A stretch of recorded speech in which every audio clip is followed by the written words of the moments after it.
Hello, and welcome back to Iron Vessel, my 100% human-made personal project. Today we will cover a very important subject, which almost no fantasy world building is complete without: the magic system. In general, Arkenosa, the land where Iron Vessel takes place, is very similar to our own world in terms of physics, chemistry, and scientific laws. Not that I claim any deep understanding of those, besides the basics.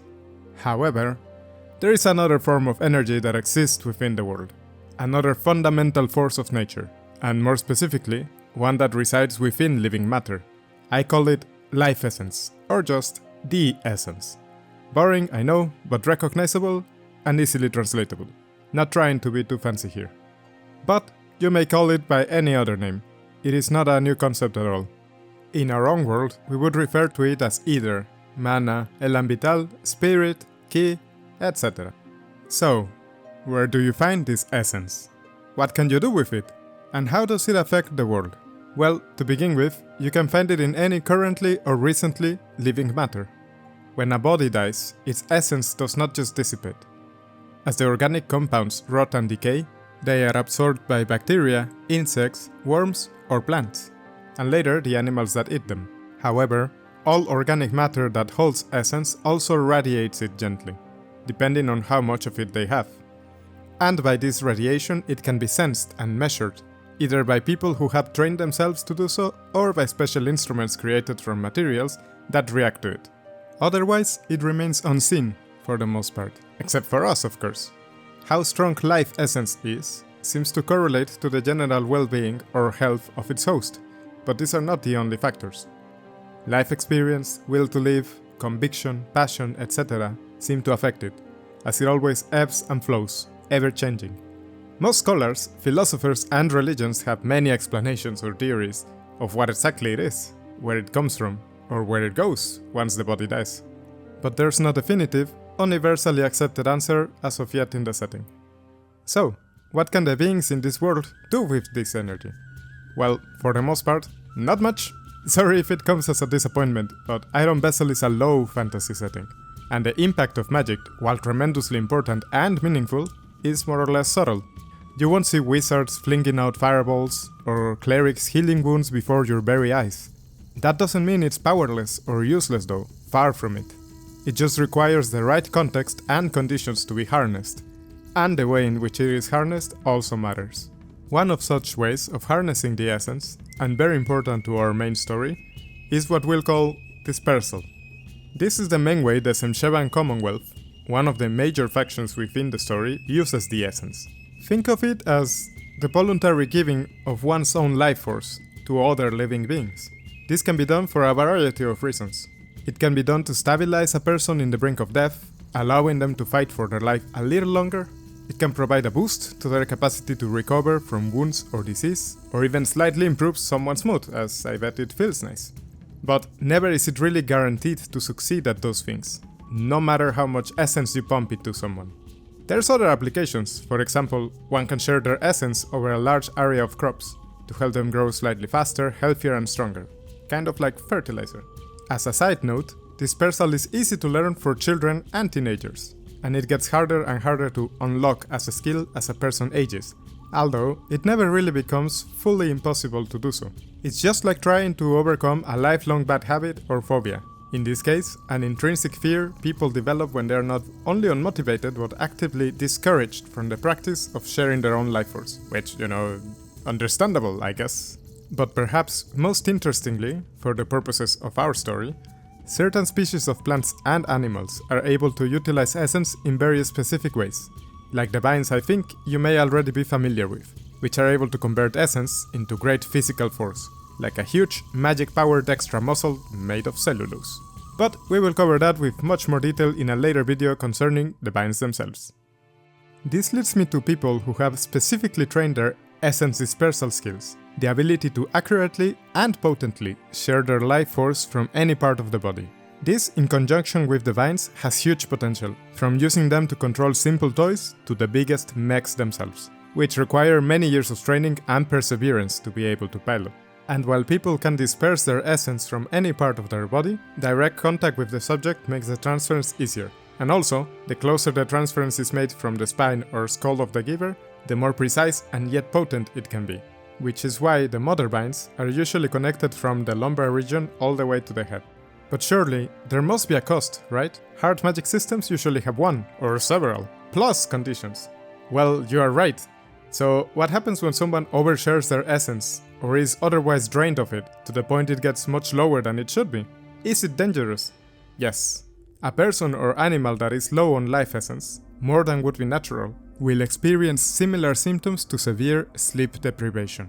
When it's mild, they will experience drowsiness and nausea, but as the person loses more and more essence, the symptoms worsen. Extreme fatigue and brain fog develop into paranoia, delusions, even hallucinations, erratic behavior, and, once the essence is completely gone, death. However, if the being survives this depleted state for long enough, they will manage to recover or absorb some essence from their environment. But this will leave them feeling weak for some time, depending on how bad the episode was. Where the essence itself ultimately comes and is absorbed from, or whether it is produced within living matter itself, is still unknown. It's kind of a chicken and egg thing, maybe it is both. And even though one can recover back their essence on their own, this can be helped tremendously by the helps of others, and dispersal. Although when dispersal is done to a human or animal, it is called sharing essence. When other people share their essence to a person who is severely lacking in it, they will have a much faster and better recovery, and can avoid the weakened state that would result from them having to do it on their own. As these things go, going low on essence when alone can be exceedingly dangerous, and especially when using a heavy vine construct, such as a mech, as it can become a feedback loop. For example, a vine mech wielder that has gotten so low in essence they begin to hallucinate could spend their last beats of life force to power their mech, while combating imaginary enemies, or even worse, concerned friends trying to help them. It is sadly not unheard of to find pilots after one last berserker charge dead in their mechs, despite lacking any injury or damage.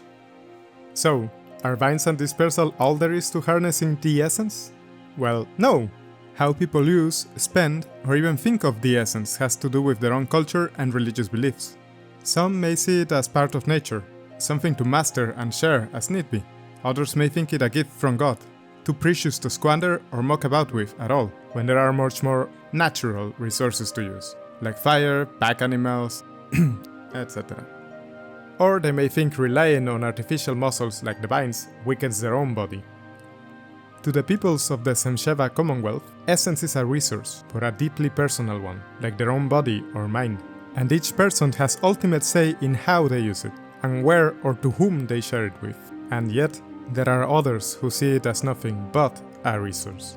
Something they feel entitled to claim rights over, something to be spent and exploited, and feed the fires of war and conquest. Enter the Hecaxians, the second major faction of our story, and for all intents and purposes, the villains. These warlike people have developed a way of harnessing essence in an industrial way, without the need for willing dispersal, or a special organic medium like the vines. They use something appropriately named soul engines, composed of various metals, but most importantly, arteotl crystals, also named alatir stones by other nations, which abound in their homeland. To be clear, the way soul engines harness essence is very different from dispersal. In some ways, more potent, since they absorb every last drop of it in a short amount of time. But in doing so, they destroy their fuel, turning the organic compounds of a once living being into unliving matter, colloquially known as black sludge, and grey dust when it dries up.